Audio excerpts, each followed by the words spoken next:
ओम प्रकाश राजभर का ये बयान, जो सुभाषपा के प्रमुख हैं, सुहेल देव राजभर समाज पार्टी के, जो एनडीए का हिस्सा है उत्तर प्रदेश में, उन्होंने ये कहा कि समाजवादी पार्टी में बड़ी टूट हो सकती है। लगातार उन्होंने कई बार इस तरह के दावे किए। 17 जून की सुबह 10:50 पे उन्होंने कहा कि रामगोपाल यादव ने केंद्रीय गृह मंत्री अमित शाह जी को चिट्ठी सौंपी है। खनन घोटाला और गोमती रिवर फ्रंट घोटाला का मास्टरमाइंड कौन है पूरा उत्तर प्रदेश जानता है। शिकंजा कस रहा है तो सपा परेशान है। महाराष्ट्र बंगाल छोड़िए, समूची सपा भाजपा में शामिल होने को तैयार बैठी है।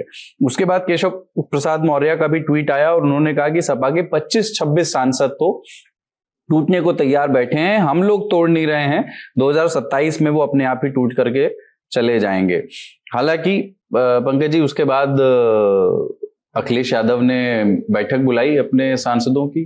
बैठक नहीं, जो पार्टी ऑफिस है ना लखनऊ में, वहाँ जब वो रहते हैं तो बहुत सारे नेता आ जाते हैं। चूंकि बीच में वो 1-2 दिन आगरा चले गए थे रामजी लाल सुमन के कार्यक्रम में, और फिर वो एक विजन इंडिया का कार्यक्रम था, तो जब गए तो राजीव राय समेत बहुत सारे सांसद भी थे, विधायक भी बैठे थे।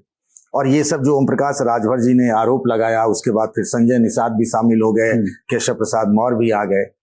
तो उन्होंने इसी बात पे चर्चा की। टीवी भी चल रहा था वहां पे कि भाई मामला क्या है, क्या हमारे में से कोई है जो गड़बड़ है, क्या किसी को फोन आया है? हाँ, किसी का कुछ है। तो राजीव राय की तरफ देख के वो बोल रहे थे। राजीव राय ने कहा भाई मेरा कोई मामला नहीं है, हम पे तो इनकम टैक्स का रेट तक हुआ, अगर जाना होता तो हम पहले चले गए होते, तो मेरा कोई मामला तो नहीं। तो उन्होंने फिर पूछा भी कि भाई आपका नहीं हो, किसी से सुना होगा, ऐसी कोई बात है क्या? तो सबने यही कहा कि मतलब ऐसा लगता नहीं, और जो संख्या है 25 वाली, तो कैसे होगा? और ये तब होता है आमतौर पे।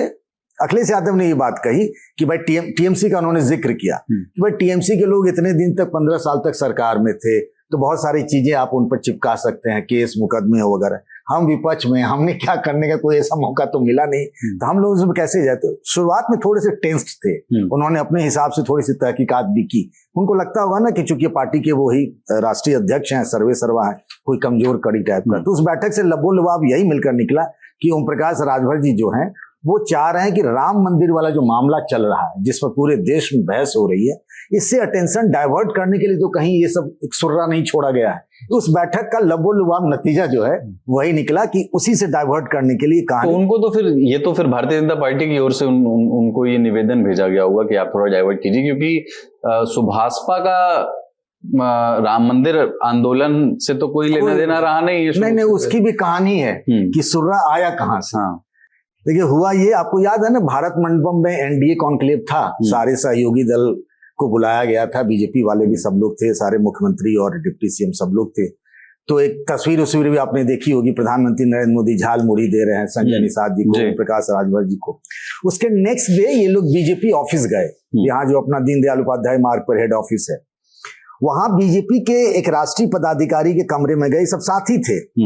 तो अब जहां भी जाइए आजकल टीएमसी में जो लोग टूटे हैं उसकी चर्चा वहीं से शुरू होती है कि भाई चल रहा है, और तब तक ऑपरेशन टाइगर की भी चर्चा धीरे धीरे शुरू हो गई थी। तो उन नेताजी ने कहा कि भाई यूपी का क्या हालचाल है? तो उन्होंने भाई साहब आप बताइए। तो उन्होंने कहा कुछ तो सुबह हटा रही है, कुछ लोग संपर्क में आ रहे हैं। तो उन लोगों को लगा कि उन तक बात आ रही है तो हम ही क्यों ना फोड़ दें। तो राजभर जी आए यूपी, और फिर उन्होंने ये फोड़ दिया कि हमारे पास इतने नेता हैं, संपर्क में आ रहे हैं। वो आ रहे तो संजय निषाद को लगा कि राजभर जी ने कह दिया, मैं क्यों पीछे रहूं, तो उन्होंने भी कह दिया। तो कहानी मूल रूप से निकली हुई है दिल्ली से। लेकिन ये कि मतलब ऐसे अगर यूं तो अब कुछ भी संभव है। एक समय को ये लगता था कि टीएमसी में भी इतना आसान नहीं होगा, पर 37 में से 25 सांसद चाहिए 2/3 के लिए, और उनमें से बहुत सा, भाई 5 तो खुद अखिलेश यादव के परिवार के सांसद हैं, मेरे ख्याल से 4 से 5 मुस्लिम सांसद हैं। नहीं, मुस्लिम सांसद का मत मानिए। हाँ, टीएमसी में हमने देखा आ गए, अब वो वाली बात रही नहीं। पर फिर भी बड़ी संख्या में दलित, और जिसको वो पीडीए कहते हैं, पिछड़ा दलित अल्पसंख्यक, बहुत बड़ी संख्या में ओबीसी और दलित सांसद हैं, जो ट्रेडिशनली जिस किस्म की पिछले कुछ समय से उत्तर प्रदेश में राजनीति है, समाजवादी पार्टी ये बिलीव करती है कि भारतीय जनता पार्टी के साथ उतना सहज नहीं होंगे वो। लेकिन ये भी बात है कि बीजेपी उत्तर प्रदेश में ओबीसी पार्टी की पहचान बना चुकी है, ब्राह्मण और बनियों की पार्टी वो रही नहीं। पर आशीष जी, क्या ये बताइए कि इसके प्रति उत्तर में समाजवादी पार्टी की ओर से जो कहा गया, ये कहा गया कि साहब पहले वो अपना देखें, कितने सीटों का बयाना लेकर के वो मार्केट से पैसा उठा रहे हैं, ऐसा आरोप लगाया गया। ये क्या एक रणनीति ये भी हो सकती है कि सीटों पे नेगोशिएट कर लेंगे? कितनी सीटें मांग रहे हैं ओम प्रकाश राजभर और कितनी संजय निषाद मांग रहे हैं विधानसभा चुनाव अगले में बीजेपी से? देखिए ये तो ये बीजेपी से, देखिए राजभर और संजय निषाद की बहुत बार्गेनिंग पावर इस वक्त तो बीजेपी में नहीं है। तो 2024 के चुनाव में ये साबित हो चुका है कि उनको जितनी सीटें मिली वो उससे परफॉर्म नहीं कर पाया है। उनको बीजेपी जितना सीट देगी वो उनको, इन लोग ने अपनी एक्चुअली में टेरिटरी तय कर रखी है। उनका राजभर देखिए पूरा आजमगढ़ में जो कि समाज पार्टी का गढ़ है, वहीं पे वो अपने बेटे को चुनाव लड़ाना चाहते हैं और पूरा वहीं पे मेहनत कर रहे हैं। तो चूंकि आजमगढ़ एक समाजवादी पार्टी का गढ़ है और वहां पर आपको अपनी पैठ बनानी है, तो आपको समाजवादी पार्टी पर बहुत आक्रामक होंगे तभी आपकी बात वहां सुनी जाएगी। तो ये इसको लेकर ही, इसीलिए देखिए आजमगढ़, गाजीपुर, बलिया कृष्णाकर पांडे का नाम ले रहे हैं। तो ये वहीं पर बहुत ज्यादा फोकस उनकी बातचीत का, जो पूरा जो उनका क्षेत्र है अपने क्षेत्र को ही टारगेट करते हुए वो बात कर रहे हैं। और रही बात जो टूट की बात हो रही है, अगर आप 2022 के चुनाव के पहले देखें, जिससे समाजवादी पार्टी ने बीजेपी के एक इंटरवल पर स्वामी प्रसाद मौर्य, सैनी सबको एक एक करके तोड़ा था। तो एक जो माहौल बनाया था बीजेपी और की एक रणनीति भी है कि वो कि अभी से ऐसा माहौल बनाओ कि ये ना जाए कि मैसेज जाए कि बीजेपी टूट सकती है, क्योंकि समाजवादी पार्टी ने भी ऐसे प्रयास शुरू किए हैं। उन्होंने अपने नेताओं से, डिस्ट्रिक्ट लेवल के नेता हैं, उनसे ऐसे लोगों की सूची मांगी है कि जो चुनाव से पहले पला बदल सकते हैं।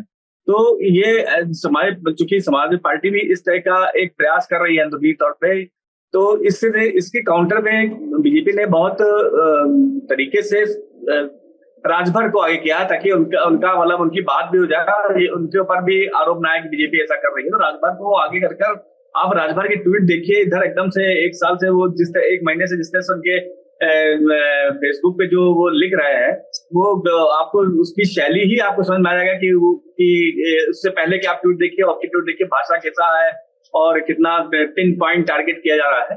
तो ये इससे स्पष्ट हो रहा है कि वो कहीं ना कहीं से उनको फीडबैक मिल रहा है और उसी आधार पर उसी पर वो आगे बढ़ रहा है, चाहे पीडीए का नाम हो।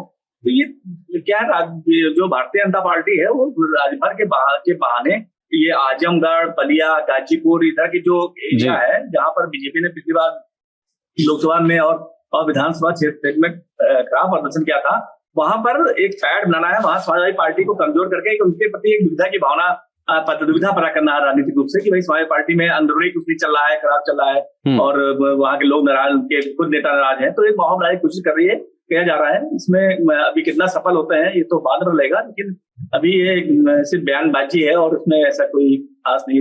एक कहानी बताता हूं कि ओम प्रकाश राजभर की एंट्री एनडीए में कैसे हुई। बड़ी इंटरेस्टिंग सी छोटी सी कहानी बता रहा हूं। तब अमित शाह बीजेपी के राष्ट्रीय अध्यक्ष हुआ करते थे और वो बनारस के होटल ताज में ठहरे हुए थे। कुछ देर बाद उनको किसी से मिलने जाना था, तो जब गाड़ी से निकले तो ट्रैफिक जाम में फंस गए। वो मतलब बहुत भीड़ थी वरुणा के आसपास में। पता चला कि एक राजनीतिक रैली थी, पॉलिटिकल रैली थी, लोग बहुत आए हुए थे। तो जब लौट के आए वो होटल ताज, तो उन्होंने पता लगा कि आखिर ये कौन सी रैली थी, किस पार्टी की भीड़ थी। तो उनके एक जानने वाले हैं, संघ के पुराने जुड़े हुए व्यक्ति हैं, अशोक तिवारी नाम है, मूलतः बलिया के रहने वाले हैं और बनारस में ही रहते हैं। तो शाम में ऐसे ही बातचीत हो रही थी अशोक तिवारी जी से, तो उन्होंने पूछा कि भाई क्या था, आज बनारस में बहुत भीड़ थी, वहां ट्रैफिक लगा हुआ था। तो उन्होंने कहा ओम प्रकाश राजभर है, मैं उन्हें जानता हूं, मेरे मित्र हैं वो, उन्होंने एक रैली की थी। चूंकि वो जितने भी रैली में लोग आए थे वो पीले गमछे पहने हुए थे। वो ओम प्रकाश राजभर की पार्टी का जो झंडा का रंग है वो पीला है। तो फिर अगले दिन ओम प्रकाश राजभर को बुलाया गया। उन्होंने अशोक तिवारी से कहा कि भाई मेरी मुलाकात करवाइए।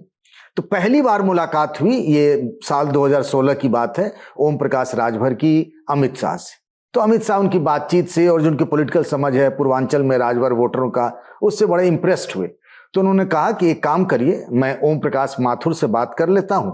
वो उस वक्त यूपी में ना बीजेपी के प्रभारी हुआ करते थे, और आप दोनों आदमी जाकर ओम माथुर से मिल लीजिएगा।